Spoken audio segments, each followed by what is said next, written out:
Est-ce qu'on est vraiment étonné que les États-Unis aient utilisé le cadavre d'une femme noire, Adriana Smith, paix à son âme d'ailleurs, en tant qu'incubateur humain pour mettre au monde un gosse? Est-ce que ça nous étonne tant que ça, sachant que la base même de la gynécologie, toutes les bases qu'on a en gynécologie, c'est parce que des hommes blancs esclavagistes ont utilisé le corps de femmes noires pour faire des expériences. Et ce sujet-là, il est tellement vaste, mais tellement vaste et tellement révoltant.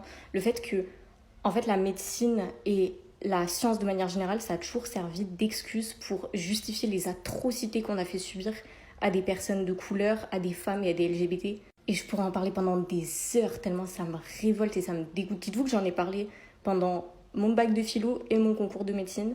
La femme noire dans les débuts de la gynécologie, c'était le cobaye par excellence.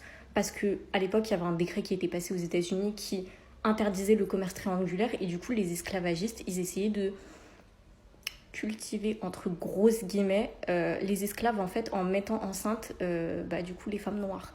Et quand je dis femme, je suis sympa avec vous, hein, parce qu'en réalité, on peut carrément parler de petites filles, étant donné que l'âge moyen de la grossesse, la première grossesse des esclaves, c'était 12-13 ans. Et en plus de servir d'incubateur aux blancs qui voulaient cultiver les esclaves, ces femmes noires, ces jeunes filles noires, étaient également utilisées par des médecins qui les achetaient pour faire des petites expériences sur elles, comme des petits rats de laboratoire en fait.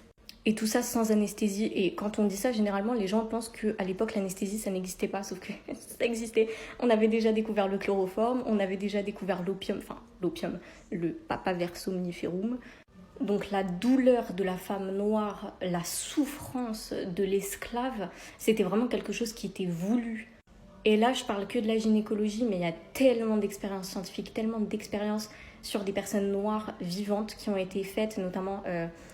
je pense que vous avez dû en entendre parler de l'histoire de l'homme noir qui a été dépecé vif parce que son maître voulait savoir si sa peau noire était plus épaisse que de la peau blanche.